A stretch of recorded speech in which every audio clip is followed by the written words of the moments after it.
എന്നെ ആരെങ്കിലും ചീത്ത പറഞ്ഞാൽ അവരോട് ഞാൻ പറയും നിന്നെ ഞാൻ ഇടിക്കും. ചീത്ത പറയുന്ന കുഴപ്പമാണ്, ഇടിക്കുന്ന കുഴപ്പമില്ല. ഇടിക്കുന്നതിന് എനിക്ക് ഇഷ്ടമായിരുന്നു. ഇടിച്ചാൽ ഇടി ഏൽക്കുകയും ചെയ്യുമായിരുന്നു. അന്നും നല്ല നല്ല ശരീരമായിരുന്നു. ഞാൻ മലയാളം 7ാം ക്ലാസ്സിൽ വരെ പഠിച്ചുകൊണ്ടിരിക്കുമ്പോൾ ഒരുവൻ എന്നെ ഒന്ന് ചീത്ത പറഞ്ഞു. ഞാൻ പറഞ്ഞു എടാ ഒന്നുകൂടെ വിളിക്കാമെങ്കിൽ ഇതിനെ ഞാൻ ഇടിക്കുമെന്ന് പറഞ്ഞു. ഇടിച്ചത് മൂക്കിനായിരുന്നു. മൂക്കിന്ന് ചോര ഒഴുകി, ചോര ചാടി വന്നു. ഞാനങ്ങ് ഭയപ്പെട്ടു പോയി. ഞാനൊരു ഓട്ടവും കൊടുത്തു. പിന്നെ ഇതുവരെയും സ്കൂളിൽ പോയിട്ടില്ല. അങ്ങനെയാണ് ഞാൻ എൻ്റെ സ്കൂൾ പഠനം അവസാനിച്ചത്. ആ പയ്യന് വല്ലതും പറ്റിയായിരുന്നോ? 2-3-4 വർഷം കഴിഞ്ഞപ്പോൾ ഒരു പ്രസംഗിയായി മാറിയപ്പോൾ ഞാൻ ആ സ്ഥലത്ത് നിന്ന് പരസ്യവും നടത്തി പ്രസംഗിച്ചു. പ്രസംഗത്തിൽ അവനോട് ക്ഷമയും ചോദിച്ചു. പരസ്യമായിട്ട് ആ മാതാവ് പറഞ്ഞു ആ പ്രസംഗിച്ച കൊച്ചനെ കൊണ്ട് ചിന്നമ്മയെ കെട്ടിക്കണമെന്ന് പറഞ്ഞു. ഓ എനിക്ക് വയ്യ.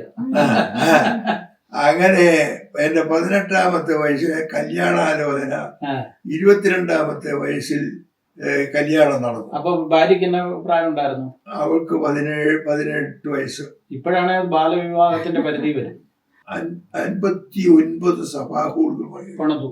അതൊരു വലിയ റെക്കോർഡാ. കാരണം ഏജിയില് മലയാളം ഡിസ്ട്രിക്റ്റിൽ ആരെങ്കിലും അങ്ങനെ 59 സഭാഹോളുകൾ പണി കഴിപ്പിച്ചിട്ടുള്ള ഒരു വ്യക്തിയും ഞാൻ ആദ്യമായിട്ട് കേൾക്കുക. കേരളത്തിൽ വേറെ ആരും കാണത്തില്ല അങ്ങനെ. ഇല്ല. 59 സഭാഹോളുകൾ പണി കഴിപ്പിച്ചു. ഇത്രയെല്ലാം ചെയ്തിട്ട് ഏജിക്കാരെന്തുകൊണ്ടാ അച്ഛനെ സൂപ്രണ്ടാക്കാഞ്ഞേ? നല്ല ചോദ്യമാണ്. സൂപ്രണ്ടിനും സെക്രട്ടറിക്കും ഇംഗ്ലീഷ് വിദ്യാഭ്യാസമുള്ളവർക്ക് അവിടെ സൂപ്രണ്ടാകാൻ ഒക്കും. ഞാൻ സൂപ്രണ്ട് സ്ഥാനം എന്നുള്ളതിനേക്കാൾ വില മതിച്ചിട്ടുള്ളത് സെന്ററിന്റെ മാസ്റ്ററാണ്. രണ്ടാമത് എനിക്ക് ഇംഗ്ലീഷ് വിദ്യാഭ്യാസം ഇല്ലാതിരുന്നു എന്നുള്ളത് കൊണ്ട് ഞാൻ സൂപ്രണ്ടിന് വേണ്ടി ആഗ്രഹിച്ചിട്ടില്ല. അതിന് പരിശ്രമിച്ചുമില്ല. അതിന് സ്വല്പം ബുദ്ധിയും ബുദ്ധി കുറവൊന്നും ഇല്ലായിരുന്നു. ഇച്ചിരി വളവും അതിന് വേണം. വളവ് വേണം.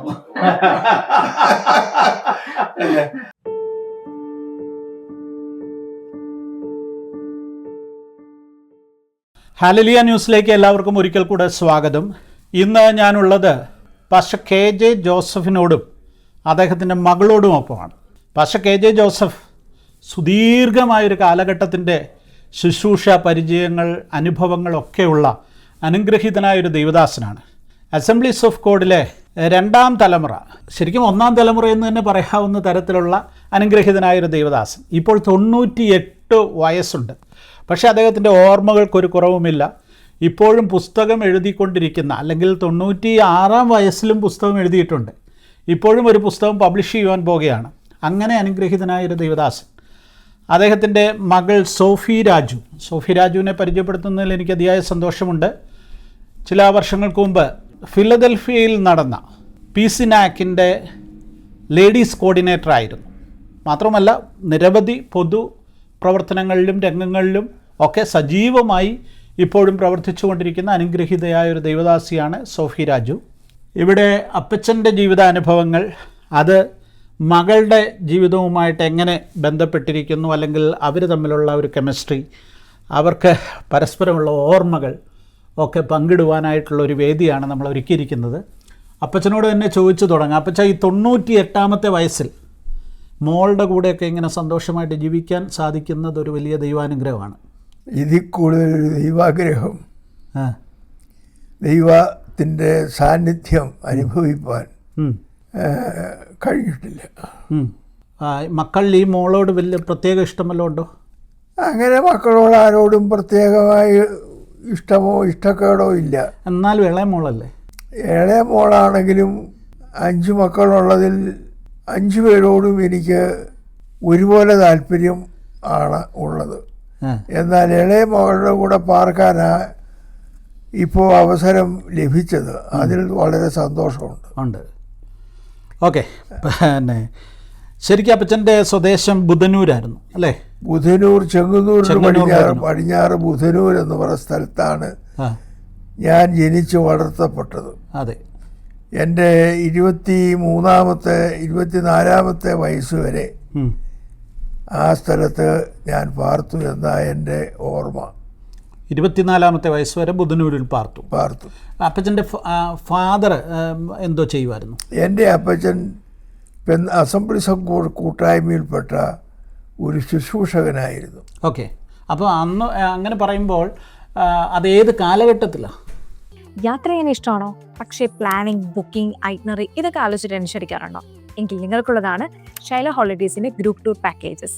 Flights, hotels, sightseeing, transportation, experience tour managers ഇവയെല്ലാം ഞങ്ങൾ തന്നെ പ്രൊവൈഡ് ചെയ്യും. ഫ്രണ്ട്സ്, ഫാമിലി ഓർ ഫെലോ ട്രാവലേഴ്സിനൊപ്പം ഈ വേൾഡ് മുഴുവൻ എക്സ്പ്ലോർ ചെയ്യാം. Then why you waiting for? Book now your group tour packages with www.shailaholidays.com.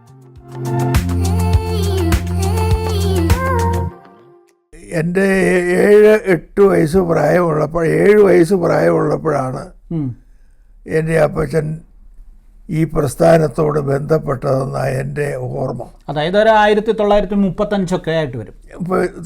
വരും. ഓക്കെ. ആ സന്ദർഭം മുതൽ ഞാൻ അസംബ്ലി കൂടുകാരനായിട്ടാണ് വളർത്തപ്പെട്ടത്. അതെ. ഓക്കെ. അപ്പം അന്നത്തെ ആ ബുധനൂർ ചർച്ച് അപ്പച്ചൻ്റെ ഫാദർ സ്ഥാപിച്ചാണോ? എൻ്റെ അപ്പച്ചന് മുൻപ് ഒരു ശുശ്രൂഷകൻ അവിടെ ഉണ്ടായിരുന്നു. MP ജോൺ എന്നായിരുന്നു അദ്ദേഹത്തിൻ്റെ പേര്. അദ്ദേഹത്താലാണ് ആ സഭ സ്ഥാപിതമായതെങ്കിലും അദ്ദേഹം ഒരു സ്വതന്ത്ര സ്വഭാവമുള്ളവനായിരുന്നതുകൊണ്ട് അദ്ദേഹം അസംബ്ലി സംഘോട് വിട്ടുപോവുക ചെയ്തത്. അങ്ങനെ അസംബ്ലി സംഘോട് വിട്ടുപോയ ആ സാഹചര്യത്തിൽ എൻ്റെ അപ്പച്ചൻ ബൈബിൾ കോളേജിൽ പഠനം പൂർത്തിയായി മാവേലിക്കരയിൽ നിന്ന് വീട്ടിൽ താമസിക്കുന്ന കാലത്ത്, അതായത് ഈ മേരി ചാപ്മാനൊക്കെ കൂടെ ആരംഭിച്ച ബൈബിൾ സ്കൂളായിരുന്നു അതല്ലേ? ആയിരുന്നു. ഏതാ മാവേലിക്കരയുള്ള ആദ്യത്തെ Bible school? Bible school Mary ചാപ്മാനും ഗിൻമദാമ, ഗ്രെയിനർ മദാമ മുതൽ പേരും കൂടെ ആരംഭിച്ച ബൈബിൾ സ്കൂളാണ്. അവിടെയാണ് അപ്പച്ചൻ്റെ ഫാദർ പഠിച്ചത്. ഫാദറിൻ്റെ പേരെന്തുവായിരുന്നു? എൻ്റെ അപ്പച്ചൻ്റെ പേര് K.I. John, Kunnathur Ipe John എന്നായിരുന്നു അപ്പച്ചൻ്റെ ഫാദറിൻ്റെ പേര്. ഓക്കെ. അങ്ങനെ പിന്നെ മേരി ചാപ്മാനൊക്കെ തുടങ്ങി ആ ബൈബിൾ സ്കൂളിലെ ആദ്യ കാലഘട്ടത്തിൽ പഠിച്ചതായിരിക്കും. ആദ്യത്തെ ബാച്ചിലൊക്കെ ആയിട്ട് പഠിച്ചതാണോ? അതോ ആദ്യമല്ല, 2ാമത്തെയോ 3ാമത്തെയോ ബാച്ചിലാണ് എൻ്റെ 927 മുതലാണ് ബൈബിൾ സ്കൂൾ ആരംഭിക്കുന്നത്. 931 മുതലാണ് എനിക്ക് ഓർമ്മയുള്ളത്. അപ്പോൾ എൻ്റെ അപ്പച്ചൻ ബൈബിൾ സ്കൂളിൽ പഠിച്ചതെന്നാണ് എൻ്റെ ഓർമ്മ. ഓക്കെ. അതിനു മുമ്പ് തന്നെ പുള്ളിക്കാരനൊക്കെ വിശ്വാസത്തിലോട്ട് വന്നായിരുന്നു? അതിനു മുൻപ് യാക്കോബായ സഭയിൽപ്പെട്ട ഒരു വ്യക്തിയായിരുന്നു അപ്പച്ചൻ. ഓർത്തഡോക്സ് കൂട്ടായ്മയിൽപ്പെട്ട ആളായിരുന്നു. അപ്പച്ചൻ്റെ ജോലി എന്തുവായിരുന്നു? കൃഷിയായിരുന്നു. ഓക്കെ. കൃഷിയും വീട്ടുകാര്യങ്ങളുമായിരുന്നു. ഓക്കെ. എന്നിട്ട് പിന്നെ അങ്ങനെ പെന്തക്കോസ്ത് അനുഭവത്തിലേക്ക് വന്നതിന് കാരണം എന്തെങ്കിലും ഉണ്ടോ? പ്രത്യേകിച്ച് എന്തെങ്കിലും സംഭവങ്ങൾ വല്ലതും ഉണ്ടോ? ഉമിയാറ്റുകര എന്ന് പറയുന്ന ഒരു YMCA അന്ന് ആ പ്രദേശങ്ങളിലൊക്കെ അവർ നടത്തിയിരുന്നു. അതിൻ്റെ ശാഖയായിട്ട് ബുധനൂർ ഒരു ബൈബിൾ സ്കൂൾ, ഒരു YMCA ആരംഭിക്കാൻ അപ്പച്ചൻ തുനിഞ്ഞു.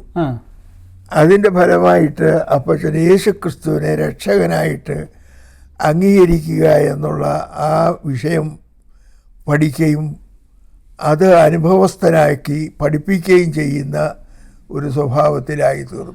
അതായത് YMCA ഒക്കെ ആ കാലഘട്ടത്തിൽ ബൈബിൾ ക്ലാസ് നടത്തുകയും പ്രാർത്ഥന നടത്തുകയും ഒക്കെ ചെയ്യുന്ന ഒരു യങ് മെൻസ് ക്രിസ്ത്യൻ അസോസിയേഷൻ തന്നെ ആയിരുന്നു. അപ്പോൾ അങ്ങനെ അതിലൂടെ രക്ഷിക്കപ്പെട്ടു വന്നതാണ് അപ്പച്ചൻ, എൻ്റെ അപ്പച്ചൻ. ഓ, ദാറ്റ്സ് ഗ്രേറ്റ്. അതിലൂടെയാണ് രക്ഷിക്കപ്പെട്ടത്. ഓക്കെ. എനിവേ, എന്നിട്ട് പിന്നെ നിങ്ങൾ കുടുംബമായിട്ട് തന്നെ AG സഭയുടെ ഭാഗമായി. അങ്ങനെ എൻ്റെ ഒരു 4 വയസ്സ് 5 വയസ്സൊക്കെ ആയപ്പോഴത്തേക്ക് ഞാൻ ഏജിക്കാരനായിട്ട് തീർന്നു. ബുധനൂരിലുള്ള ഓർത്തഡോക്സ് സഭയിൽ ഉള്ള കൂട്ടായ്മ ആ കാലങ്ങളിലൊക്കെ അങ്ങ് ഇല്ലാതെയായി. അങ്ങനെ ഞാൻ ഒരു പെന്തക്കോസ്ത് വിശ്വാസിയായിട്ട്, അന്ന് രക്ഷാസൈന്യത്തിൻ്റെ ഒരു ആരാധന അവിടെ ഉണ്ടായിരുന്നു, CSIയുടെ ആരാധന ഉണ്ടായിരുന്നു. ഈ 2 സ്കൂളുകളിലെ സൺഡേ സ്കൂളുകളിൽ ലാണ് ഞാൻ എൻ്റെ സൺഡേ സ്കൂൾ പഠിച്ചു, ബൈബിൾ പഠിച്ചത് അങ്ങനെയാണ്. അങ്ങനെയാണ് ബൈബിൾസ് പഠിക്കുകയും അവരുടെ ഈ കൂട്ടായ്മയുടെ ബന്ധത്തിലാണ് പ്രാർത്ഥന ജീവിതത്തിൽ എനിക്ക് ഒരു ഉത്സാഹവും പഠനവും ലഭിച്ചത്. ഈ അപ്പച്ചന് എത്ര മക്കളായിരുന്നു? നിങ്ങൾ എത്ര മക്കളായിരുന്നു? അപ്പച്ചനല്ല, എൻ്റെ അപ്പച്ചന് എൻ്റെ അമ്മച്ചി 9 പ്രസവിച്ചതായിട്ടാണ് കണക്ക്. അതിൽ ഞങ്ങൾ ഒരു 5 പേരായിട്ട് 6 പേരായിട്ട് ഒടുവിൽ ശേഷിച്ചു. അങ്ങനെ 3 പേര് മരിച്ചുപോയി. അങ്ങനെ 6 പേരിൽ ഞാനാണ് ഏറ്റവും മൂത്ത ആള്. ഓക്കെ. അങ്ങനെ എന്നെ ഒരു കൃഷിക്കാരനാക്കി തീർക്കണമെന്നായിരുന്നു എൻ്റെ അപ്പച്ചൻ്റെ താല്പര്യം. അങ്ങനെ ഞാനൊരു കൃഷിക്കാരനായി വളർത്തപ്പെടുന്നതിന് അപ്പച്ചൻ താല്പര്യപ്പെട്ടു. ആ നിലയിൽ കാർഷിക വൃത്തിയുടെ അനുഭവസ്ഥനായി തീരാൻ ആയിരുന്നു. അതുകൊണ്ട് സ്കൂൾ വിദ്യാഭ്യാസത്തിൽ എന്നെക്കുറിച്ച് അധികം അപ്പച്ചൻ ആഗ്രഹിച്ചില്ല എന്ന് വേണം ഞാൻ മനസ്സിലാക്കിയിട്ടുള്ളത്. വീട്ടിലെ മൂത്ത മോൻ കുടുംബകാര്യങ്ങളൊക്കെ നോക്കി നിൽക്കണം എന്ന് ആഗ്രഹിച്ചു. അങ്ങനെ ഞാൻ 17 വയസ്സ് പ്രായമായപ്പോൾ അതിനോടകം എൻ്റെ മലയാളം 7ാം ക്ലാസ് വരെയുള്ള വിദ്യാഭ്യാസം കഴിഞ്ഞ ശേഷം കാർഷിക വൃത്തിയിൽ തന്നെ ഞാൻ ഏർപ്പെട്ടു. എന്തോയിരുന്നു കൃഷിയൊക്കെ? പ്രധാനമായിട്ട് നിലം കൃഷിയായിരുന്നു. നിലം കൃഷി ചെയ്യുന്നതായിരുന്നു. അപ്പോൾ അന്നേ അപ്പം ധാരാളം നിലമൊക്കെ ഉണ്ടായിരുന്നോ? എൻ്റെ അപ്പച്ചന് ഒരു 10-11 പറ 12 പറ കണ്ടത്തോളം ഉണ്ടായിരുന്നു. ജന്മാവകാശമായിട്ട് കിട്ടിയത്.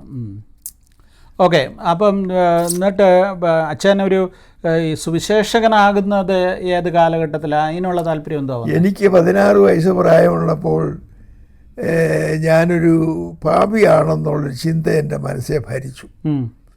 അതിൽ നിന്ന് രക്ഷപ്പെടണമെന്നുള്ള ചിന്ത താല്പര്യമുണ്ടായി. ഞാൻ എൻ്റെ 17-ാമത്തെ വയസ്സിൽ യേശു ക്രിസ്തുവിനായിട്ട് എൻ്റെ ഹൃദയം വിട്ടുകൊടുത്തു. അതൊരു യോഗത്തിൽ വെച്ചായിരുന്നു. അങ്ങനെ ആ യോഗം മുഖാന്തരം ഞാനും ഒരു ക്രിസ്ത്യാനിയായി തീർന്ന് അപ്പച്ചൻ്റെ കൂടെ തമ്പേറും എടുത്തുകൊണ്ട് യോഗങ്ങൾക്ക് രാത്രിയിൽ പോകും. 2-3 ദിവസം ആഴ്ചയിൽ യോഗം കാണും. അതിനെല്ലാം പോകും. അങ്ങനെ ആയി ഞാൻ ഒരു ആത്മീയ ചിന്താഗതി എന്നെ ഭരിച്ചു. ചെറുപ്പത്തിൽ എനിക്ക് ഞാൻ ചീത്ത പറയുന്നതിന് കഷ്ടമല്ലായിരുന്നു. എന്നെ ആരെങ്കിലും ചീത്ത പറഞ്ഞാൽ അവരോട് ഞാൻ പറയും, നിന്നെ ഞാൻ ഇടിക്കും. അതുകൊണ്ട് എന്നെ ചീത്ത പറയുന്ന കുഴപ്പമില്ല, ഇടിക്കുന്നത് ചീത്ത പറയുന്ന കുഴപ്പമാണ്, ഇടിക്കുന്ന കുഴപ്പമില്ല. ഇടിക്കുന്നതിന് എനിക്ക് ഇഷ്ടമായിരുന്നു. ഇടിച്ചാൽ ഇടി ഏൽക്കുകയും ചെയ്യുമായിരുന്നു. അന്നും നല്ല ശരീരമായിരുന്നു. അങ്ങനെ പലരെ ഇടിച്ചിട്ടുണ്ട്. ഈ മോളെയൊക്കെ അടിച്ചിട്ടുണ്ടോ? ഈ മോളെ അടിച്ചിട്ടില്ല. അതിനെപ്പറ്റി അത് അവള് എൻ്റെ ഹിതത്തിന് ചെറുപ്പത്തിലേ നിൽക്കും. അത് ശരി. മറ്റു മക്കളെയൊക്കെ അടിച്ചിട്ടുമൊക്കെ ഉണ്ട്, വഴക്ക് പറഞ്ഞിട്ടുമൊക്കെ ഉണ്ടെങ്കിലും. മറ്റു പിള്ളേരെ അടിക്കുന്നത് കണ്ടിട്ടുണ്ടോ അപ്പച്ചൻ? 1-2 പേരെയൊക്കെ അടിച്ചിട്ടുണ്ട്.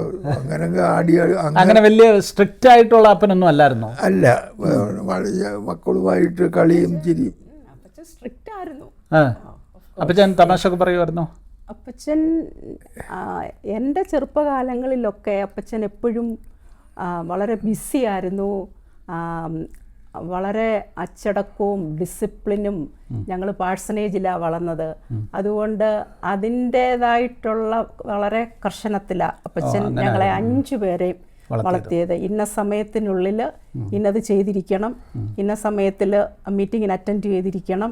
അതിനൊന്നും അപ്പച്ചൻ പറയത്തില്ല ഇറ്റ്സ് ഓക്കെ, 5 മിനിറ്റ് കഴിഞ്ഞിട്ട് മതി. എന്നാൽ 10 മണിക്ക് സഭായം തുടങ്ങുകയാണെങ്കിൽ ഞങ്ങൾ മക്കളും അമ്മച്ചിയും 9:55 ആകുമ്പോഴേ പാഴ്സനേജിൽ നിന്ന് സഭാകൂളി വന്ന് ഇരിക്കേണ്ടിടത്ത് ഇരുന്നോളാം, അങ്ങനെയൊക്കെയുള്ള വളരെ ഈ നിഷ്കർഷമായിട്ടുള്ള. ഏറ്റവും ചെറിയ ഓർമ്മകളിൽ നിങ്ങൾ എവിടെ ആയിരുന്നു ഈ പിന്നെ ഒന്നിച്ച് പാഴ്സനേജ് താമസിക്കുന്ന ഏത് കാലഘട്ടം തൊട്ടുള്ള ഓർമ്മയാണുള്ളത്?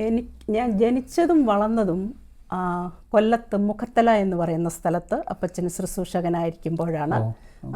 മുഖത്തല എന്ന് പറയുന്ന സ്ഥലത്താണ് ജനിച്ചത്. അത് അവിടെ ജനിച്ചു കഴിഞ്ഞൊരു 5 വയസ്സ് തൊട്ടുള്ള കാര്യങ്ങൾ എനിക്ക് ഓർമ്മയുണ്ട്. അപ്പച്ചൻ ഈ പിന്നെ അപ്പച്ചൻ അങ്ങനെ ഈ കൃഷിക്കാരനായിട്ട് പോകവേ ഫാദറിൻ്റെ കൂടെ നടന്നു, ഈ പിന്നെ ഫാദറിനെ ശുശ്രൂഷകളിൽ സഹായിച്ചു, അങ്ങനെയൊക്കെ ശരി. പിന്നെ ഒരു സുവിശേഷകനാകാനായിട്ട് എപ്പോഴാണ് ഒരു താല്പര്യം തോന്നിയത്? എനിക്ക് അഭിഷേകം പ്രാപിക്കണം എന്ന് ചെറിയനാട്ട് താമസിച്ച് ശുശ്രൂഷിച്ചുകൊണ്ടിരുന്ന ഒരു ദൈവദാസൻ TC പൗലോസ് എന്ന അദ്ദേഹത്തിൻ്റെ പേര്. അദ്ദേഹത്തിൻ്റെ ശുശ്രൂഷ എനിക്ക് ഒരു അഭികാമ്യമായിട്ട് തോന്നി അന്ന്. അദ്ദേഹത്തിൻ്റെ സഹകരണത്തിൽ ഞാൻ ഒരു ആത്മീയ വീക്ഷണമുള്ളവനായി മാറി. ഓക്കെ. അങ്ങനെ വേദപുസ്തകം വായിക്കുക എന്നുള്ളത് ചെറുപ്പത്തിലെ ഒരു സ്വഭാവമായിരുന്നു. എൻ്റെ അമ്മച്ചിയുടെ അപ്പച്ചൻ ആണ് എന്നെ വേദപുസ്തകം വായിക്കുന്നതിന് പഠിപ്പിച്ചത്. അദ്ദേഹം ഒരു പ്രാവശ്യം എന്നോട് പറഞ്ഞു വേദപുസ്തകം വായിക്കാൻ. ഞാൻ 117 സങ്കീർത്തനം വായിച്ചേച്ച് അദ്ദേഹത്തോട് പറഞ്ഞു ഞാൻ വേദപുസ്തകം വായിച്ചെന്ന് പറഞ്ഞു. ഏറ്റവും ചെറിയ സങ്കീർത്തനം വായിച്ചേച്ച് പറഞ്ഞു. ഏറ്റവും വലിയ ചെറിയ സങ്കീർത്തനം 117 സങ്കീർത്തനമാണെന്ന് വായിച്ചത്. വല്യപ്പച്ച വേദപുസ്തകം വായിച്ചു എന്ന് പറഞ്ഞപ്പോൾ എന്നെ പിടിച്ച് ഒരു ഞെരടിയേച്ച് പറഞ്ഞു, പോയി കണ്ണു മുഖം കഴിയേച്ച് വരാൻ പറഞ്ഞു. കഴിയേച്ച് വന്നിട്ട് 1-ാം സങ്കീർത്തനം മുതൽ വായിക്കാൻ പറഞ്ഞു. അങ്ങനെ 1-ാം സങ്കീർത്തനം മുതൽ വായിക്കാൻ തുടങ്ങി. 6-7 സങ്കീർത്തനം കഴിഞ്ഞപ്പോൾ പറഞ്ഞ ഇനിയും പോയി കിടന്നുറങ്ങുക, നാളെ ബാക്കിയുള്ളത് വായിക്കാമെന്ന്. അങ്ങനെ ദിവസവും സന്ധ്യാസമയത്ത് ഈ വേദപുസ്തകം വായിക്കുക എന്നുള്ളതൊരു ശീലമായി. അങ്ങനെ വല്യപ്പച്ചനാണ് ആ കാര്യം, എൻ്റെ അമ്മയുടെ അപ്പച്ചനാണ് ആ കാര്യത്തിൽ എന്നെ പ്രോത്സാഹിപ്പിച്ചതും മാർഗദർശിയും. ആ വേദപുസ്തക വായനയാണ് പിന്നീടുള്ള ആത്മീയ ജീവിതത്തിൽ ബലം നൽകി, പിന്നീട് ആത്മീയ ജീവിതത്തിന് അടിത്തറയായത്. അതൊക്കെ ഓർക്കുമ്പോൾ വളരെ സന്തോഷം തോന്നും. അങ്ങനെ ആ കാലങ്ങൾ കൂടുതൽ സമയവും എൻ്റെ ചെറുപ്പകാലങ്ങളിൽ കൂടുകുളഞ്ഞില്ല. ഞാൻ എൻ്റെ അമ്മച്ചിയുടെ വീട്ടിലാണ് വളർന്നിട്ടുള്ളത്. ഓക്കെ. അങ്ങനെ അവരുമായിട്ടുള്ള സഹകരണം ആത്മീയമായ പ്രചോദനം ഉളവാക്കുവാനിടയായി.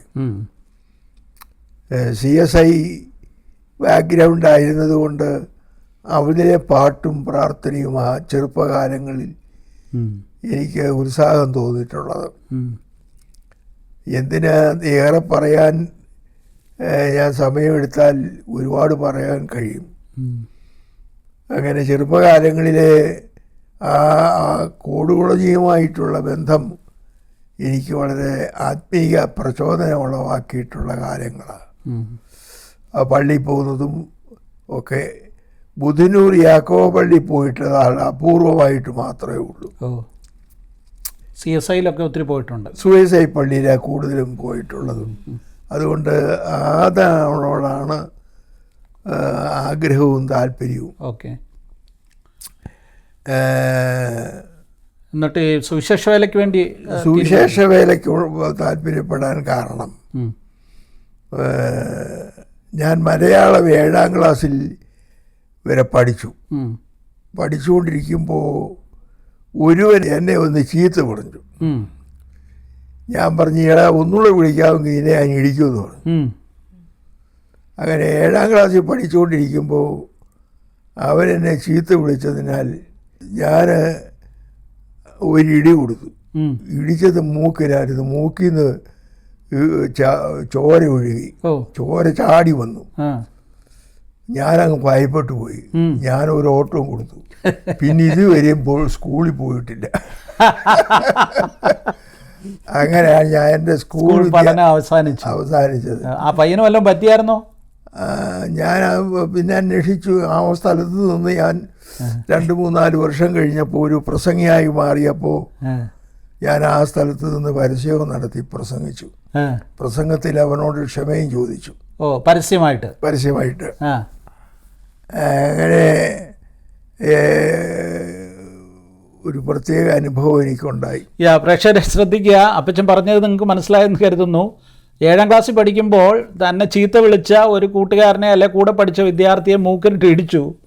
പക്ഷെ പിന്നീട് താനൊരു സുവിശേഷകനായി കവലയിൽ പ്രസംഗിക്കുന്ന സമയത്ത് പരസ്യമായിട്ട് ക്ഷമ പറഞ്ഞു എന്നുള്ളതാണ്. നമ്മൾ ഇതുപോലുള്ള അത്യപൂർവമായ അനുഭവങ്ങളുടെ ഒരു കലവറയാണ് പ്രിയ അപ്പച്ചൻ. എനിവേ എന്നിട്ട് അവിടെ നിന്ന് പ്രസംഗിച്ചു. ഞാൻ ആ സ്ഥലത്ത് അന്ന് രാത്രി അവിടെ തന്നെ അതിൻ്റെ സമീപം തന്നെ ഒരു യോഗത്തിൽ പ്രസംഗിക്കണമായിരുന്നു. അതുകൊണ്ട് അന്ന് രാത്രി അവിടെ തന്നെ പ്രസംഗിച്ചു. അതെല്ലാം എൻ്റെ 17ാമത്തെ വയസ്സിന് ശേഷമുള്ള കാര്യങ്ങളാണ്. 22-23 വയസ്സ് വരെ വീട്ടിൽ താമസിച്ചുകൊണ്ട് പ്രവർത്തിപ്പാൻ. അതിനിടയ്ക്ക് ബൈബിൾ സ്കൂളിൽ പഠിക്കുമല്ലോ ചെയ്തോ? അതിനുശേഷം 17-18 വയസ്സ് പ്രായമായപ്പോൾ എനിക്ക് IPC-യോടായിരുന്നു ഇഷ്ടം തോന്നിയിരുന്നത്. അങ്ങനെ IPC ചേരാൻ ഞാൻ ആഗ്രഹിച്ചപ്പോൾ എൻ്റെ അപ്പച്ചൻ എന്നോട് പറഞ്ഞത്, ഞാൻ അസംബ്ലിയിൽ നിൽക്കുമ്പോൾ നീ IPC പോയെന്ന് പറയുന്നത് ശരിയാകുകയില്ല, അതുകൊണ്ട് എൻ്റെ കൂടെ തന്നെ നിൽക്കണം എന്ന് പറഞ്ഞു. അങ്ങനെ ഞാൻ അന്ന് 1948 തിരുവനന്തപുരത്ത് വെച്ചാണ് ബൈബിൾ സ്കൂൾ നടന്നത്.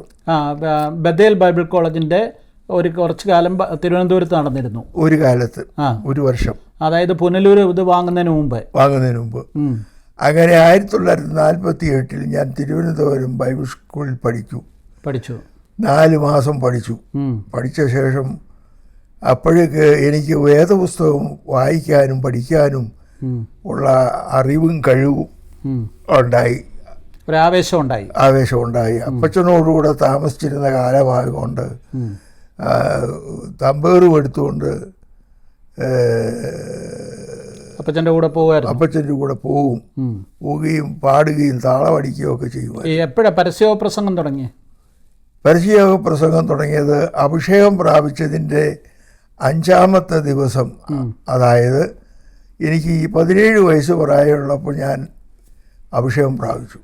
അതിൻ്റെ 5ാമത്തെ ദിവസം പേരശ്ശേരി എന്ന സ്ഥലത്ത് പരസ്യയോഗത്തിനായി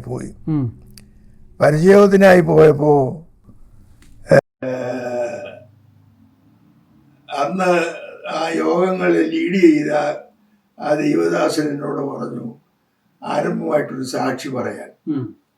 ഞാൻ എൻ്റെ സാക്ഷ്യം പറഞ്ഞ് ഞാൻ രക്ഷിക്കപ്പെട്ട വിവരവും സ്നാനപ്പെട്ട വിവരവും അഭിഷേകം പ്രാപിച്ച വിവരവും ഒക്കെ പറഞ്ഞു. അത് അഭിഷേകം പ്രാപിച്ചതിൻ്റെ 5ാമത്തെ ദിവസമായിരുന്നു.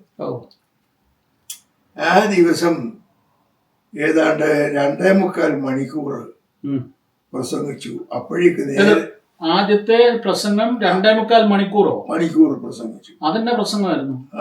അത് ഞാൻ അന്ന് പഠിച്ചത് മലയാളം എന്നെ പഠിപ്പിച്ച അധ്യാപകൻ പപ്പു കാർണവർ എന്ന് പറഞ്ഞ ഒരു സാറായിരുന്നു. അദ്ദേഹത്തിൻ്റെ പഠിപ്പീര് എനിക്ക് വളരെ അഭികാമ്യമായി തോന്നിയതിനാൽ ഞാൻ സശ്രദ്ധം അദ്ദേഹത്തിൻ്റെ ക്ലാസ്സിൽ സംബന്ധിച്ചിരുന്നു. അന്ന് എന്നെ ഉമ്മൻ സാർ എന്ന് പറഞ്ഞ ഒരാളാണ് ഇംഗ്ലീഷ് പഠിപ്പിച്ചത്. അദ്ദേഹം ഇംഗ്ലീഷ് പഠിപ്പിച്ച് ഇരുന്ന് ഉറങ്ങുമായിരുന്നു. അതുകൊണ്ട് ഇംഗ്ലീഷ് എനിക്ക് ആ ശേഷം പിടികിട്ടിയില്ല. മലയാളം നന്നായിട്ട് പഠിച്ചു. മലയാളം ശരിയായി പഠിച്ചത് കൊണ്ട് ഞാൻ പേരശ്ശേരി എന്ന സ്ഥലത്ത് എടമനമടം മുക്കിൽ ഞാൻ പഠിച്ച സ്കൂളിന് സമീപം ഒരു ഫർലോങ് അകലമേ ഉള്ളൂ. ആ സ്കൂളിന് സമീപമാകൊണ്ട് അവിടെ പരിശോധന നടത്തുന്നത് കൊണ്ടും കൂടെയാണ് ഞാൻ അവിടേക്ക് പോയത്. ആദ്യമായിട്ട് എന്നോട് KJ ജോൺ എന്ന് പറയുന്ന ദൈവദാസൻ ബേബിച്ചൊരു സാക്ഷി പറഞ്ഞാട്ടെന്ന് പറഞ്ഞു. ഞാൻ സാക്ഷി പറയാനായിട്ട് മാറി നിന്നു. എന്റെ സാക്ഷ്യം കഴിഞ്ഞ ശേഷം ഞാൻ പറഞ്ഞു, ഞാൻ ഈ സ്കൂളിലാണ് പഠിച്ചത്. ഈ സ്കൂളിൽ പഠിച്ചപ്പോൾ ശ്രീയേശു വിജയം എന്ന ഒരു ക്ലാസ് ഉണ്ടായിരുന്നു, ഒരു പാഠം പഠിക്കണമായിരുന്നു. അതിൽ പഠിച്ച പദ്യങ്ങൾ ചൊല്ലിക്കൊണ്ട് ഞാനൊരു സാക്ഷി പറഞ്ഞു. ഇപ്പൊ ഓർമ്മയുണ്ടോ പദ്യം ഓർമ്മയുണ്ട്. ഒന്ന് ചൊല്ലിക്കേ. അപാവനാങ്കി ജഡരത്തിൽ നിന്നും മുപ്പാരിനൂന്നാം വിഭുവിന്റെ പുത്രൻ അപാതിരാ നേരമസാരനെ പോലിപ്പാരിലൻ പോടവതീർണനായി മാലിത്തിരിക്കും നിരകലരാതെ കണ്ടും മാലിന്യമേശാതെയും അഭിസാങ്ങി കാലിത്തൊഴുത്തിൽ ഭുവനങ്ങൾ ഊന്നും പാലിക്കോരേ പ്രസവിച്ചു ചിത്രം. ഈ വിധത്തിൽ ഈ പദ്യം ചൊല്ലി മുഴുവനായി ചൊല്ലിയ ശേഷം അതിനെ കുറിച്ച് വിവരിച്ചു വന്നപ്പോഴത്തേക്ക് 2.5 മണിക്കൂർ അന്ന് നേരെ സന്ധ്യ ആകുന്നവരെ വിവരിച്ചത്. ഈ ആൾക്കാർ കേട്ടു നിന്നോ? ഇത് ഒരു 500 പേര് കുറഞ്ഞാലും ആ യോഗങ്ങളിൽ കാണുമായിരുന്നു. ശരി. അത്രമാത്രം ആളുകൾ കൂടുകയും എന്റെ ശബ്ദം കേട്ട് ഓടി വരികയും ചെയ്തു. സ്ത്രീ പുരുഷന്മാരുടെ ഹൈന്ദവരും ക്രിസ്ത്യാനികളുമായ ആളുകൾ തിങ്ങിക്കൂടിയത് കണ്ടപ്പോൾ എനിക്ക് വളരെ സന്തോഷം തോന്നി.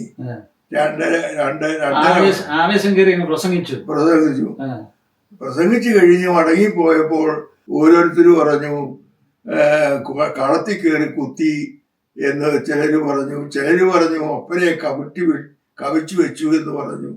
ചിലര് പറഞ്ഞു ഈ പൂക്ക് പോയാൽ എവിടെ വരെ ചെല്ലും എന്ന് പറഞ്ഞു. ഇങ്ങനെ പല വിധത്തിലുള്ള അഭിപ്രായങ്ങൾ ഉണ്ടായി.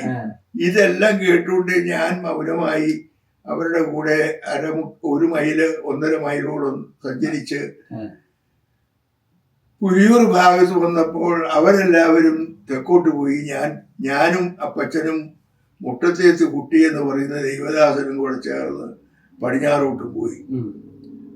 അങ്ങനെ അതിനുശേഷം എനിക്ക് പ്രസംഗിക്കാൻ സൗകര്യം കിട്ടുന്നിടത്തെല്ലാം ഞാൻ പ്രസംഗിക്കും. പരസ്യങ്ങളായിരുന്നു മെയിൻ.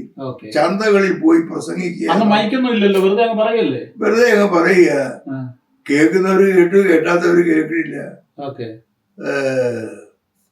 ചുരുക്കി പറഞ്ഞാൽ അങ്ങനെയാണ് ഞാനൊരു സുവിശേഷകനായി മാറിയത്. അത് എന്റെ 17ാമത്തെ വയസ്സിലാണ്. എന്നിട്ട് പിന്നെ ബൈബിൾ കോളേജിലൊക്കെ പോയി പിന്നീട് ബൈബിൾ സ്കൂളിൽ പോയി പഠിക്കണമെന്ന് തോന്നി. ബൈബിൾ സ്കൂളിൽ പോയി പഠിച്ചു.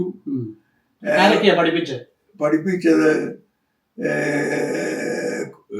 പാസ്റ്റർ സി കുഞ്ഞുമന്, ഗിൻമദാമ, ഗ്രൈനർ മദാമ, ഷേവർ സാഹിബ്,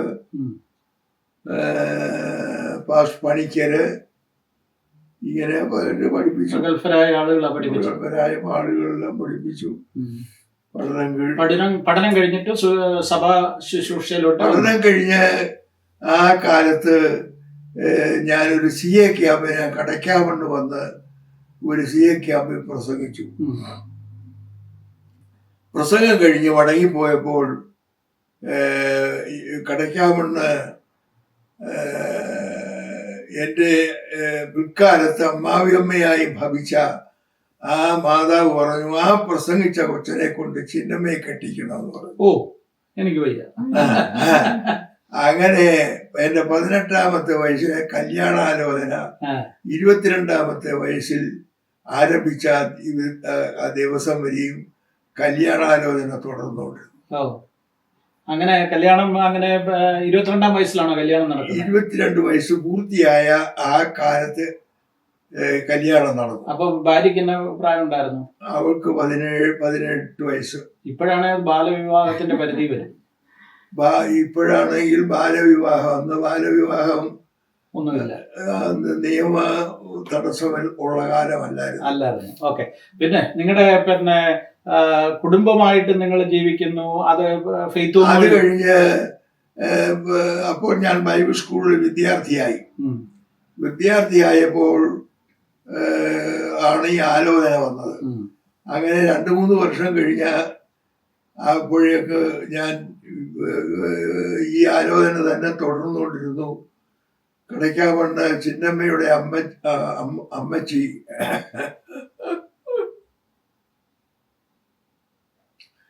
നിർബന്ധമായിട്ട് എന്നെ കൊണ്ട് മാത്രമേ കല്യാണം കഴിപ്പിക്കൂ എന്ന ആ അമ്മച്ചിയുടെ നിർബന്ധം.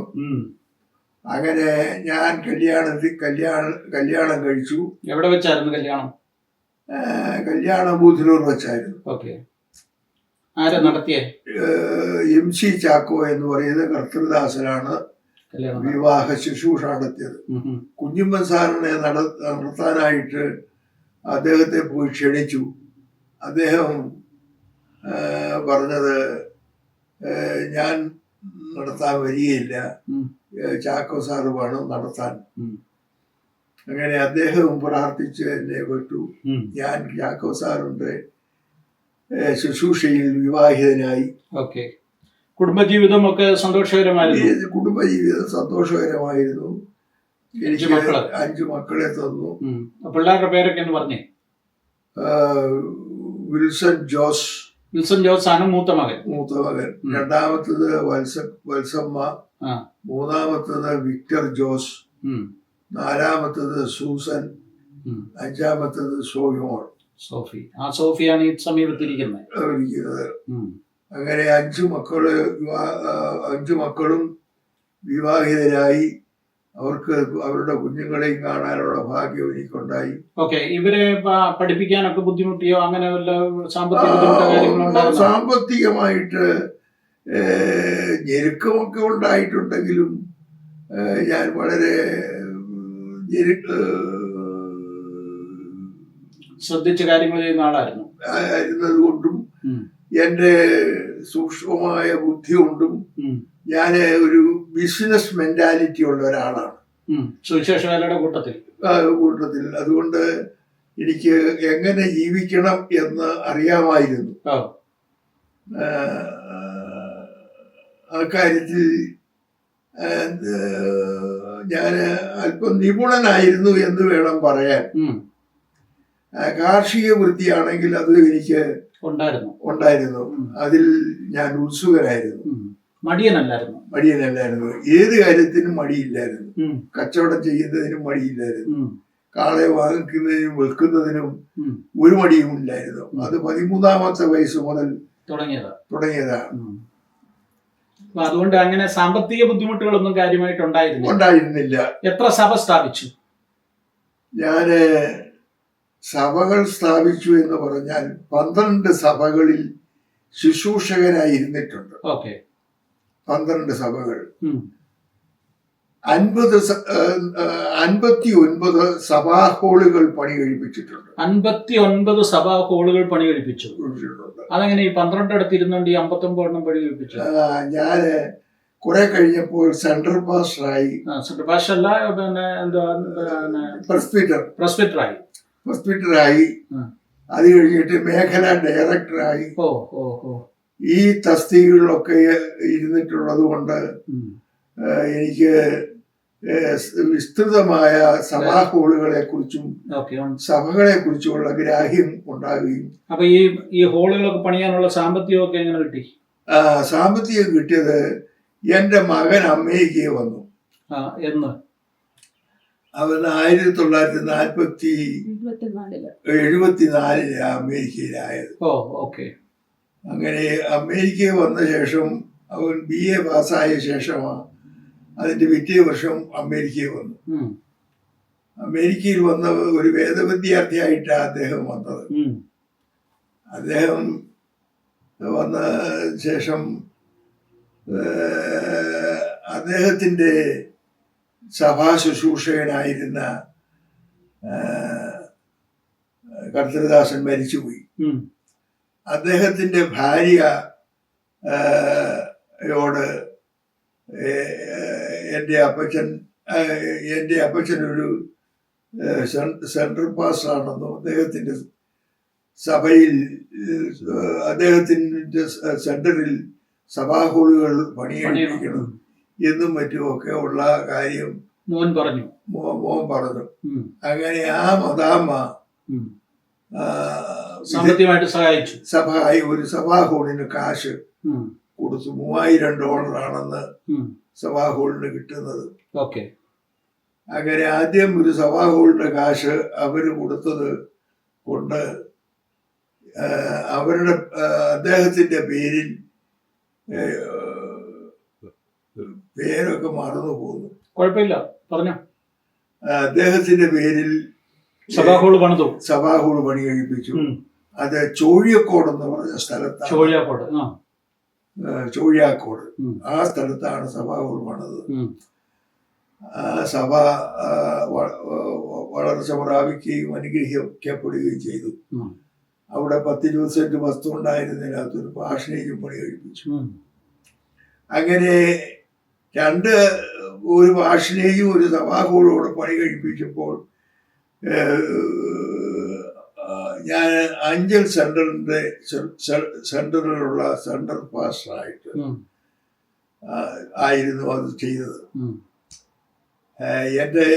എൻ്റെ സഭയിലല്ല. അങ്ങനെ ആ സഭാ ഹോളുകൾ പണി കഴിപ്പിച്ച ശേഷം എനിക്ക് താല്പര്യം തോന്നി പിന്നെ ഈ സഭകൾ പണിയണം. അങ്ങനെ ആ 4 വർഷം ആ സെന്ററിന്റെ പാസ്റ്ററായിട്ട് ഞാൻ ഇരുന്ന കാലത്ത് 7 സഭാ ഹോളുകൾ അവിടെ പണി കഴിപ്പിക്കുന്നതിന്, ആ സെക്ഷനിൽ പണി കഴിപ്പിക്കുന്നതിന് സാധിച്ചു. ഇതിനെല്ലാം ഈ മദാമകാശ് തന്നോ അതോ? അതിനൊക്കെ പിന്നെ കാശുകൾ കിട്ടിക്കൊണ്ടിരുന്നു.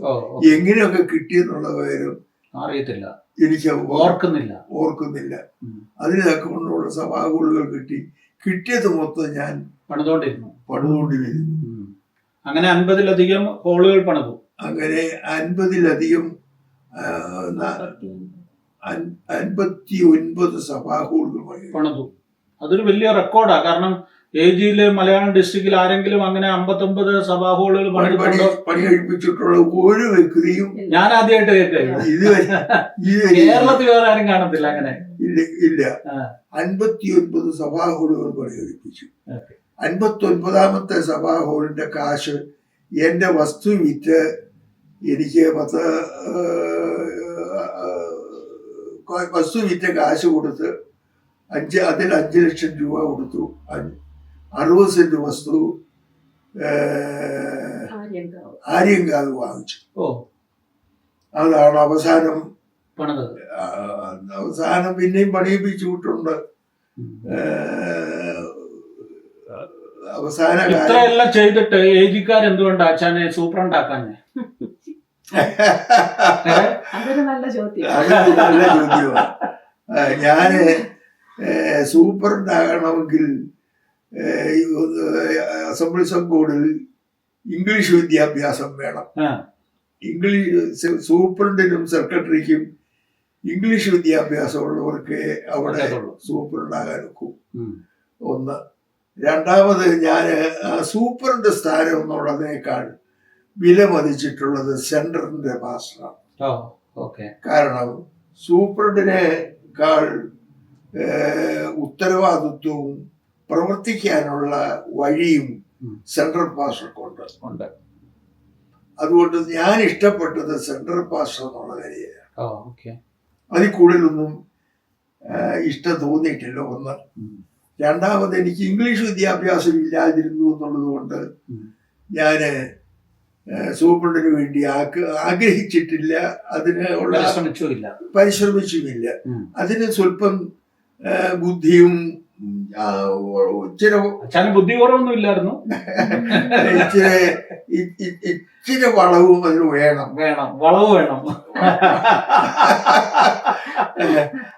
അത് അങ്ങനെ ഉണ്ടെങ്കിലേ അത് ഒക്കും. അപ്പച്ചൻ സ്ട്രേറ്റ് ഫോർവേഡ് ആയിരുന്നു. ഞാൻ അധികം കൃത്രിമതിയോ എനിക്ക് ഇഷ്ടമല്ലായിരുന്നു.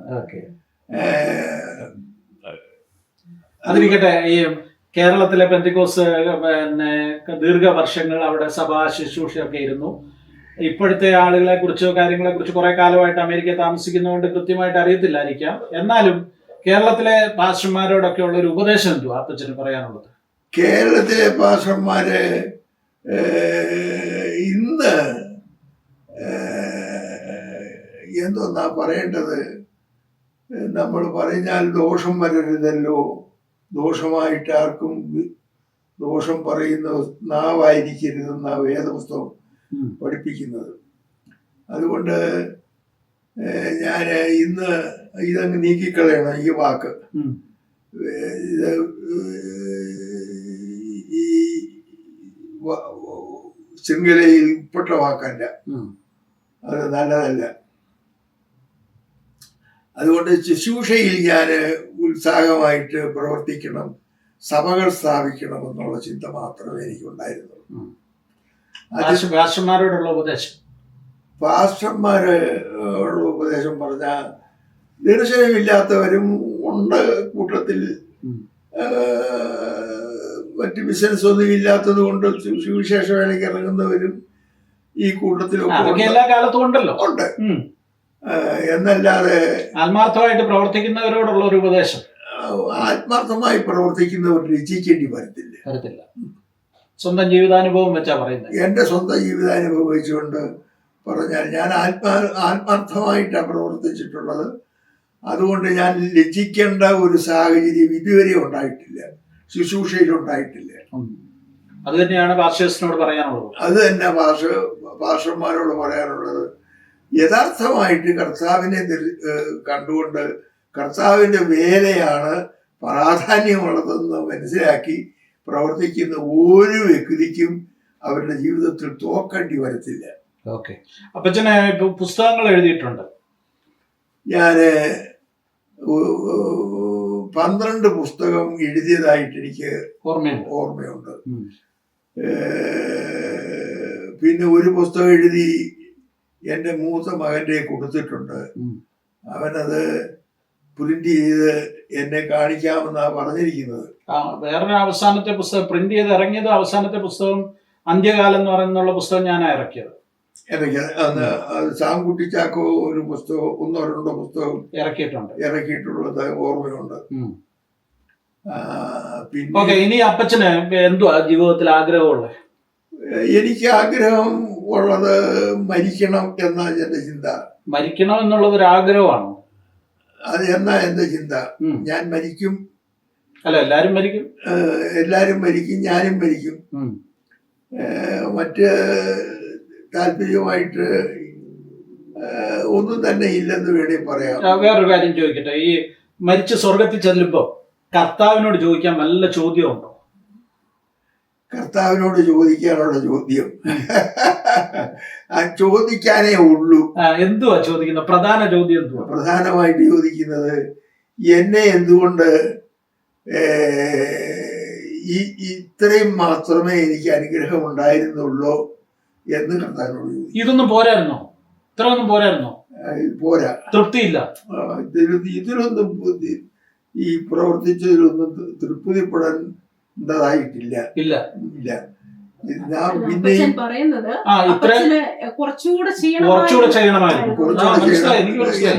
എന്തെങ്കിലുമൊക്കെ കൂടെ ചെയ്തുകൊണ്ടിരിക്കണം. അതാണ് ജീവിതത്തിന്റെ ധന്യത. ഓക്കെ. പിന്നെ അടുത്ത ചോദ്യം, കർത്താവിനോട് ചോദിക്കാനുള്ള അടുത്ത ചോദ്യം എന്റെ കുഞ്ഞുങ്ങളെ എല്ലാം ദൈവം അനുഗ്രഹിച്ചിട്ടുണ്ട്. ബുദ്ധിപൂർവമായി ജീവിക്കണം എന്നുള്ളത് ദൈവം നമുക്ക് തന്നിരിക്കുന്ന ഒരു ഉപദേശമാണ്. കർത്താവ് പഠിപ്പിച്ചത് നിങ്ങൾ ബുദ്ധിയിൽ ശിശുക്കളായിരിക്കരുത്, ബുദ്ധിയിൽ മുതിർന്നവരായിരിക്കണം. ഇതാ കർത്താവ് പഠിപ്പിച്ചത്. അത് തന്നെയാണ് നാം പാഠമാക്കേണ്ടത്. ബുദ്ധിയിൽ മുതിർന്നവരായിരിക്കണം, ബുദ്ധിപൂർവമായി പ്രവർത്തിച്ചിരിക്കണം. അതൊക്കെ നമ്മളോടുള്ള ഉപദേശം. കർത്താവിനോട് ചോദിക്കാനുള്ള ചോദ്യം, കർത്താവിനോട് ചോദിക്കാൻ സ്വർഗത്തിൽ ചെല്ലുമ്പോഴേ, സ്വർഗത്തിൽ ചെല്ലുമ്പോ എന്നാ ചോദിക്കാന്? പിന്നെ എല്ലാം അറിയുമല്ലോ അല്ലേ? സർവശക്തൻ സർവജ്ഞാനിയാണ്. ആ ദൈവിക ജ്ഞാനമാണ് നമുക്ക് ലഭിച്ചിരിക്കുന്നത്. അതിലുപരി നാം ഇനിയും സ്വർഗത്തിൽ ചെല്ലുമ്പോ ഒന്നും ചോദിക്കേണ്ടി വരത്തില്ല. എല്ലാം നമുക്ക് സമൃദ്ധമായിട്ട് അന്ന് ലഭിക്കും. ഓക്കെ. പിന്നെ സോഫി, പിന്നെ ഈ അപ്പച്ചന്റെ അല്ലെങ്കിൽ പിതാവ് എന്നുള്ള നിലയിൽ ഒന്ന് വിലയിരുത്തിയാൽ എന്തോ പറയാനുള്ളത്? പിതാവ് എന്നുള്ള നിലയിൽ അപ്പച്ചനെ കുറിച്ച് പറയുവാണെങ്കിൽ ഞാൻ കണ്ടതും കേട്ടതും അനുഭവിച്ചതും ശുശ്രൂഷയിൽ ഇത്രയും ശുഷ്കാന്തിയോടുകൂടെ ചെയ്ത ഒരു ശുശ്രൂഷകനുണ്ടോ എന്ന് സംശയമാണ്. അപ്പം ആദ്യ കാലങ്ങളിലൊക്കെ ഈ നിങ്ങൾ ഫെയ്ത്ത് ഹോമിലൊക്കെ താമസിക്കുമ്പോൾ അപ്പച്ചൻ ഇങ്ങനെ സുവിശേഷ വേലയ്ക്കൊക്കെ ഇറങ്ങിപ്പോവുകയും ഫുൾ ടൈം അതിന്റെ പുറകെ എല്ലാം സഭാകളുകൾ ഈ 59 എണ്ണം പണിയണമെങ്കിൽ ചില്ലറ പണിയല്ലായിരുന്നല്ലോ, അതെല്ലാം ശ്രദ്ധിക്കുകയും എടുക്കുകയും ഒക്കെ ചെയ്യുന്ന കാലത്ത് നിങ്ങളുടെ കാര്യങ്ങളെല്ലാം പുള്ളി എങ്ങനെ ശ്രദ്ധിച്ചത്? ഈ 59 സഭയും അപ്പച്ചൻ പണിതത് ആക്ച്വലി പറഞ്ഞാൽ ആദ്യം പാണ്ടനാട്, അടൂര് ഇങ്ങനെയുള്ള 1-2 സഭകളൊക്കെ അപ്പച്ചൻ ആദ്യകാലങ്ങളിൽ, അതായത് 1974 മുമ്പ് എൻ്റെ മൂത്ത ബ്രദർ അമേരിക്കയിൽ വരുന്നതിന് മുമ്പ് ചെയ്തു. ഓഫ് കോഴ്സ് അത് അടൂരും അതുപോലെ പാണ്ടനാടും. അവിടെ അപ്പച്ചൻ പാണ്ടനാട് എന്ന് പറയുന്ന സ്ഥലത്തിരിക്കുമ്പോൾ ഞാൻ കേട്ടിട്ടുള്ളത്, അന്ന് ഞാൻ ജനിച്ചിട്ടില്ല, അന്ന് ഒരു കടയിലായിരുന്നു താമസിച്ചുകൊണ്ടിരുന്നത്. അവിടെ സ്ഥലം വാങ്ങിച്ച് ചർച്ചും വെച്ചു, അതുപോലെ പാഴ്സനേജും പണിതു. മാറിയതിന് ശേഷമാണ് അപ്പച്ചൻ പാണ്ടനാട്ടിൽ നിന്ന് മാറി അടൂര് വന്നത്. അടൂർ വന്നപ്പോഴും സെയിം തിങ് ആണ്, അവിടെ സഭാകളോ പാഴ്സനേജോ ഒന്നുമില്ലായിരുന്നു. അവിടെയും പാഴ്സനേജും എല്ലാം പണിത് കഴിഞ്ഞതിന് ശേഷമാണ് പിന്നീട് അതിനുശേഷമാണ് അപ്പച്ചൻ മുഖത്തലയ്ക്ക് മുമ്പ് എനിക്ക് തോന്നുന്നു അപ്പച്ചൻ കടക്കാമണ്ണ് എന്ന് പറയുന്ന സ്ഥലത്ത് ഇരുന്നിട്ടുണ്ട്, കോടുകുളഞ്ഞി എന്ന് പറയുന്ന സ്ഥലത്ത് ഇരുന്നിട്ടുണ്ട്. അതിനുശേഷമാണ് അപ്പച്ചൻ മുഖത്തല പോകുന്നത്. മുഖത്തല ചെല്ലുമ്പോഴാണ് അവിടെ ചെന്ന് 1-2 വർഷം കഴിയുമ്പോഴാണ് ഞാൻ ജനിക്കുന്നത്. അപ്പൊ നിങ്ങളുടെ ബാല്യകാലം, അപ്പച്ചൻ ഇങ്ങനെ ഈ തിരക്കിട്ട സുവിശേഷ വേലയായിട്ട് ഓടി നടക്കുമ്പോൾ നിങ്ങളുടെ ബാല്യകാലം എങ്ങനെ? ഞങ്ങളുടെ ബാല്യകാലം എന്ന് പറഞ്ഞാല് എൻ്റെ ബാല്യകാലം, കാരണം ഞാൻ ഏറ്റവും ഇളയതായിരുന്നല്ലോ, എനിക്ക് ഒരു 10 വയസ്സില്ല എൻ്റെ മൂത്ത ബ്രദർ അമേരിക്കയിൽ വരുമ്പോ. അപ്പം അങ്ങനെ എൻ്റെ മൂത്ത ബ്രദർ അമേരിക്ക വന്നത് കൊണ്ട് ഞാൻ മൂത്ത ബ്രദറുമായിട്ട് ഒത്തിരി ആ കാലയളവില് അറ്റാച്ച്ഡ് അല്ലായിരുന്നു, കാരണം 10 വയസ്സില്ലായിരുന്നല്ലോ. അപ്പം ഞാൻ വളർന്നു വരുമ്പോൾ, എനിക്ക് എന്റെ കാര്യമേ പറയാൻ പറ്റത്തുള്ളൂ, ഞാൻ വളർന്നു വരുമ്പോൾ അപ്പച്ചൻ വളരെ ബിസി ആയിരുന്നു. പല ദിവസങ്ങളിലും അപ്പച്ചനെ ഞാൻ കണ്ടിട്ടില്ല, വീട്ടിൽ കാണത്തില്ല. ഒരു പ്രാവശ്യം ഞാൻ ഇപ്പോഴും ഓർക്കുന്നുണ്ട്, രാത്രി വന്നപ്പോൾ അമ്മച്ചി പറഞ്ഞു, കുഞ്ഞിന് പനിയാ, റൂമിൽ വന്ന് ശക്തമായ രീതിയിൽ പ്രാർത്ഥിച്ചിട്ട് പോകുന്നത് ഞാൻ കണ്ടിട്ടുണ്ട്. അങ്ങനെ അപ്പച്ചൻ എപ്പോഴും ആ സമയങ്ങളില് തിരക്കിട്ടോടി നടക്കുന്ന ഒരു കാലഘട്ടമാണ്. അതിനുശേഷമാണ് ഈ സഭാഗോള് ആള് വെക്കുകയും പാഴ്സനേജ് വെക്കുകയും സെമിത്തേരികൾ വാങ്ങിക്കുകയും. ഇത് അപ്പച്ചന് പൗലോസിന്റെ ആ ശുശ്രൂഷ എന്ന് വേണേ പറയാം. ആ ഒരു ശുശ്രൂഷ പോലെ അപ്പച്ചൻ ഒരു സ്ഥലത്ത് ചെന്നാല് ആത്മാക്കളെ നേടുക എന്ന് പറയുന്നതും അപ്പച്ചന്റെ ശുശ്രൂഷയുടെ ഒരു പ്രധാനപ്പെട്ട കാര്യമായിരുന്നു. 30 കുടുംബങ്ങളുണ്ടെങ്കിൽ തീർച്ചയായിട്ടും എനിക്ക് അനുഭവമാണ്, അപ്പച്ചൻ 3 വർഷം അവിടെ ഇരുന്നിട്ടുണ്ടെങ്കിൽ ഒരു 10 ഫാമിലിയെങ്കിലും ആ സഭയോട്, അല്ലെങ്കിൽ 15 ഫാമിലിയെങ്കിലും ആ സഭയോട് ചേർന്നതിന് ശേഷമാണ് അപ്പച്ചൻ ആ സഭ വിടുന്നത്. അപ്പോൾ ആത്മാക്കളെ നേടുകയും അതുപോലെ തന്നെ ഭൗതിക കാര്യങ്ങളും അപ്പച്ചൻ ശുഷ്കാന്തിയോടുകൂടെ തന്നെ ചെയ്തിട്ടുണ്ട്. അപ്പച്ചൻ വഴക്ക് പറയുകയൊക്കെ ചെയ്യുമായിരുന്നു? അപ്പച്ചൻ വഴക്ക് എപ്പോഴും പറയത്തില്ല, എന്നാൽ പറഞ്ഞതാ. അപ്പച്ചന് മുമ്പേ ഞാൻ പറഞ്ഞതുപോലെ എല്ലാം വളരെ കൃത്യമായിരിക്കണം, ചിട്ടയായിരിക്കണം. ഇതുപോലുള്ള കാര്യങ്ങളിൽ ഞങ്ങൾ പാഴ്സനേജിലായിരിക്കുമ്പോഴേ ഞങ്ങൾ ചെയ്യേണ്ടതായിട്ടുള്ള കാര്യങ്ങളുണ്ട്, അത് ഞങ്ങൾ ചെയ്തിരിക്കണം. അത് മറ്റാരുമല്ല ചെയ്യേണ്ടത്. അതെന്നാൽ സഭയിൽ ആരെങ്കിലും വന്ന് ചെയ്തോട്ടെ എന്നൊന്നുമില്ല. അത് ഞങ്ങള് 5 മക്കളും, മൂത്താങ്ങളെ ഇവിടെ വന്നു കഴിഞ്ഞു, മൂത്ത സിസ്റ്ററിനെ കല്യാണം കഴിപ്പിച്ചു. അതിനുശേഷം ആണെങ്കിലും ഞങ്ങൾ ചെയ്യേണ്ടത് ഞങ്ങൾ ചെയ്ത്, അങ്ങനെയാണ് ഞങ്ങളുടെ ആ ശുശ്രൂഷക്കാലം പോയത്. അപ്പച്ചന്റെ മറ്റെന്തെങ്കിലും പ്രത്യേകതകൾ മനസ്സിൽ ഓർമ്മയിൽ വരുന്നതുണ്ടോ? അപ്പച്ചന്റെ പ്രത്യേകത എന്ന് പറഞ്ഞാല്, ഞാൻ അപ്പച്ചന്റെ ജീവിതം മൊത്തം പ്രത്യേകതകളേ ഉള്ളൂ. ഒത്തിരി നമ്മള് നോക്കി പഠിക്കുകയാണെങ്കിൽ അപ്പച്ചന്റെ ഭക്ഷണക്രമം, അപ്പച്ചൻ ഭക്ഷണത്തിന് മുമ്പ് ഒരു ഗ്ലാസ് വെള്ളം കുടിക്കും, കുടിച്ചു കഴിഞ്ഞതിന് ശേഷം ഒരു ഗ്ലാസ് വെള്ളം കുടിക്കും. അത് ഇപ്പോഴും അപ്പച്ചൻ ചെയ്യുന്ന കാര്യങ്ങളാണ്. അപ്പം ഭക്ഷണക്രമം, അതുപോലെ അപ്പച്ചൻ്റെ വായനാശീലം, പ്രാർത്ഥനാശീലം, അതുപോലെ അപ്പച്ചൻ വല്യപ്പച്ചൻ വാങ്ങിച്ചു കൊടുത്ത ബൈബിളാണ് അപ്പച്ചൻ ഇപ്പോഴും യൂസ് ചെയ്യുന്നത്. വല്യപ്പച്ചൻ വാങ്ങിക്കൊടുത്ത ആ ബൈബിളാണ് അപ്പച്ചൻ, എനിക്ക് തോന്നുന്നു 75-80 വർഷം പഴക്കമുള്ള ബൈബിളാണ് അപ്പച്ചൻ ഇപ്പോഴും യൂസ് ചെയ്യുന്നത്. അതൊരു വലിയൊരു എന്തുവാ പറയുന്നത്, സുവനീറെന്നോ വലിയ ഒരു നിക്ഷേപമാണ്. അതില് എന്റെ മൂത്ത ബ്രദറ് 1.5 വയസ്സുള്ളപ്പം വരച്ച വര പോലും ഇപ്പോഴും ഉണ്ട്. അവിടെ ഓപ്പൺ ചെയ്ത് വെച്ചിട്ട് പോയാലും ഓടി വന്ന് വരച്ച വര പോലും ഇപ്പോഴും ആ ബൈബിൾ എന്ന് പറഞ്ഞ ഒരു പ്രത്യേകമായിട്ടുള്ള ഒരു ബൈബിളാണ്. ആ ബൈബിള് അപ്പച്ചൻ അമേരിക്കയിൽ ഉടനീളം പോയിട്ടുണ്ട്. ആ ബൈബിൾ എല്ലായിടവും സഞ്ചരിച്ചിട്ടുണ്ട്. അങ്ങനെ അപ്പച്ചന് പല ബൈബിളിലും ഒറ്റ ബൈബിളേ ഉള്ളൂ. അപ്പച്ചൻ നിങ്ങളുടെ കൂടെ താമസിക്കാൻ തുടങ്ങിയിട്ട് എത്ര കാലമായി? ഇവിടെ വന്നിട്ട് ഇപ്പം 10 വർഷമായി. 10 വർഷം ഈ വീട്ടില് നല്ല കംപ്ലീറ്റ് നാട്ടിൽ നിന്നും തിരികെ വന്നത് 13 വർഷമായി. അപ്പച്ചന്റെ കൂടെയുള്ള ഒരു ജീവിതം നിങ്ങൾക്കൊരു ഭാഗ്യകരമായ ഒരു ജീവിതമാണ്. തീർച്ചയായിട്ടും അപ്പച്ചൻ ഇവിടെ ഉള്ളത് തന്നെ ഞങ്ങൾക്ക് വളരെ ഒരു ബ്ലെസ്സിങ് ആണ്. എപ്പോഴും പ്രാർത്ഥിക്കുകയും എപ്പോഴും ആത്മീയ കാര്യം ചിന്തിക്കുകയും ആരെങ്കിലും വിളിച്ചാലും ആത്മീയ കാര്യമായിരിക്കും പറയുന്നത്. അല്ലാതെ ഒരു സാധാരണ ഒരു ടോക്ക് അപ്പച്ചനിൽ നിന്ന് കിട്ടുക പ്രയാസം. നിരാശയൊന്നും പറയാറില്ല. നിരാശ ഒട്ടും അപ്പച്ചന്റെ ജീവിതത്തിലല്ല. ഒരു നിരാശയുമില്ല. എപ്പോഴും ഒരു സന്തോഷം, സംതൃപ്തി ആയിട്ടുള്ള ഒരു മനോഭാവവും ജീവിതവും. പിന്നെ അപ്പച്ചന്റെ കാലഘട്ടം പഠിക്കുവാണെങ്കിൽ ഓരോ കാലഘട്ടത്തിൽ അപ്പച്ചന് എന്ത് ചെയ്യാൻ പറ്റുമോ അതാണ് അപ്പച്ചൻ ചെയ്തുകൊണ്ടിരുന്നത്. ഓടി നടന്ന് ചെയ്യാൻ പറ്റുന്ന കാലത്ത് അത് ചെയ്തു. എന്നാല് പിന്നെ സഭാ ചാർജ് വിട്ട് കഴിഞ്ഞ് അപ്പം അതിന് സഭാ ചാർജിൽ ഇരിക്കണമെങ്കിൽ അപ്പച്ചൻ എല്ലാ ഭവനങ്ങളിലും പോകണം. അങ്ങനെയുള്ള കാര്യം വന്ന് അതിന് കാലിന് പ്രോബ്ലം വന്നപ്പോൾ അപ്പച്ചൻ ബഥനി ബൈബിൾ കോളേജില്, അതായത് ട്രിവാൻഡ്രത്ത് പഠിപ്പിക്കാൻ പോയി. അപ്പൊ അങ്ങനെ നമ്മൾ കാറിൽ പോയാൽ മതിയല്ലോ. അപ്പം അതിന് ശാരീരികമായിട്ട് അധികം അധ്വാനമില്ല, ബുദ്ധി ഉപയോഗിച്ചാൽ മതിയല്ലോ. അപ്പം ആ കാലയളവിൽ അപ്പച്ചന് എന്താണ് ശുശ്രൂഷ ചെയ്യാൻ പറ്റിയത്, അങ്ങനെ ഓരോ കാലഘട്ടത്തിലും അത് പുള്ളി കണ്ടെത്തി അത് ചെയ്തു. അതിനുശേഷം അപ്പച്ചൻ ശരിക്കും കാലുമേ വയ്യാതെ വന്ന ആ സമയത്ത് അപ്പച്ചൻ എഴുത്താരംഭിച്ചു ഇരുന്ന്.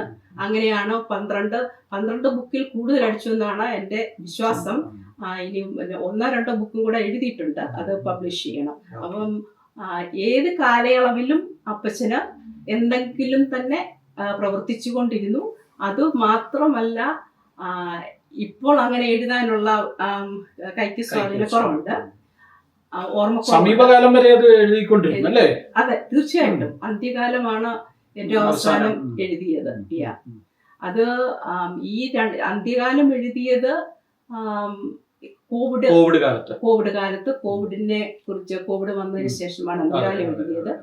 അതിനു മുമ്പ് ട്രംപ് ജെറുസലേം എന്ന് പറഞ്ഞിട്ടൊരു ആദ്യം ജെറുസലേമിലേക്ക് എംബസി മാറ്റിയപ്പോ, അമേരിക്കൻ എംബസി അങ്ങോട്ട് ചെയ്തപ്പോ അതിനുശേഷമാണ് ആ ബുക്കും ഞാൻ പബ്ലിഷ് ചെയ്തത്. അതെ, ആ ബുക്ക് എഴുതിയതും അതിന് ശേഷമാണ്.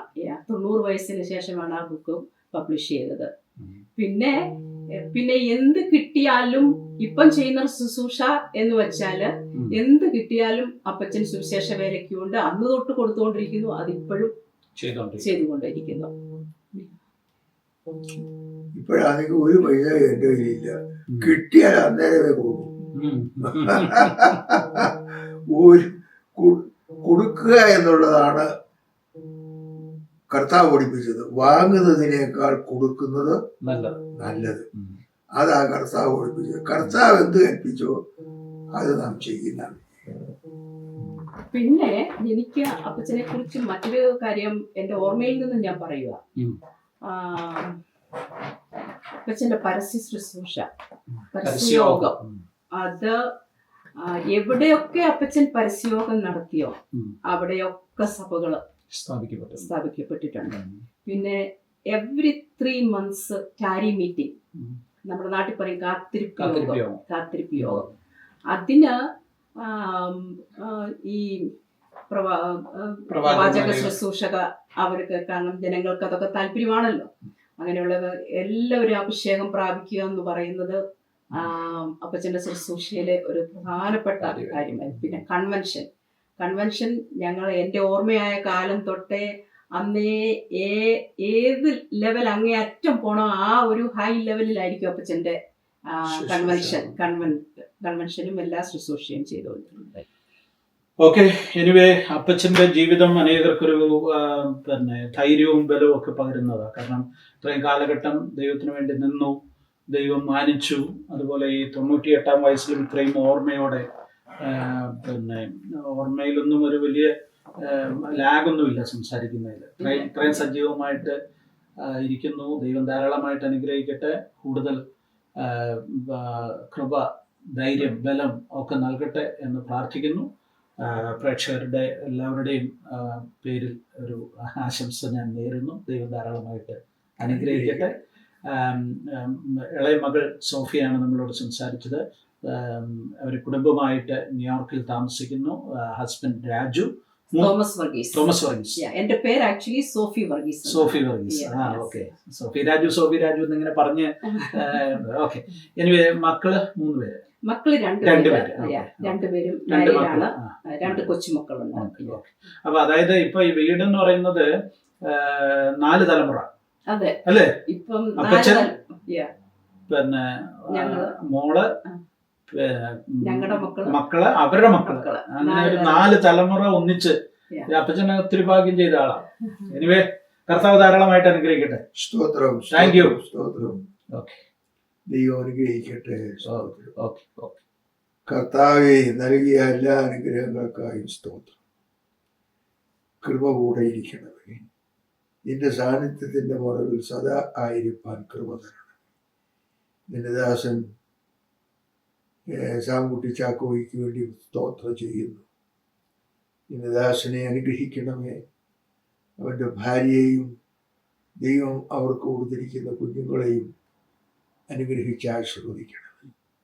നിന്റെ രാജ്യത്തിനായിട്ട് ഞങ്ങളും ഞങ്ങളുടെ കുഞ്ഞുങ്ങളും ഇരിപ്പാൻ ഇടയാക്കണം. സോയോളെയും രാജുമോനെയും അവർക്ക് കൊടുത്ത മക്കളെയും മക്കളുടെ മക്കളെയും തൃക്കരങ്ങളിലേക്ക് കേൾപ്പിക്കും. എല്ലാവരെയും അനുഗ്രഹിക്കണം. എല്ലാവരും നിന്റെ നാമത്തിൻ്റെ മഹത്വത്തിനും നിന്റെ രാജ്യത്തിൻ്റെ കെട്ടുപണിക്കും നിന്റെ രാജ്യത്തിൻ്റെ വർധനവിനും എല്ലാവരും മുഖാന്തരമായിരിക്കാൻ ഇടയാക്കണം. വരവിനായി ഞങ്ങളും ഞങ്ങളുടെ പ്രിയപ്പെട്ടവരും ഒരുങ്ങി കാത്തിരിക്കാൻ കൃപ തരണം. യേശുവിൻ നാമത്തിൽ അപേക്ഷിക്കുന്ന കൃപ മൂലം കേൾക്കണമേ. ആമേൻ, ആമേൻ, ആമേൻ, ആമേൻ.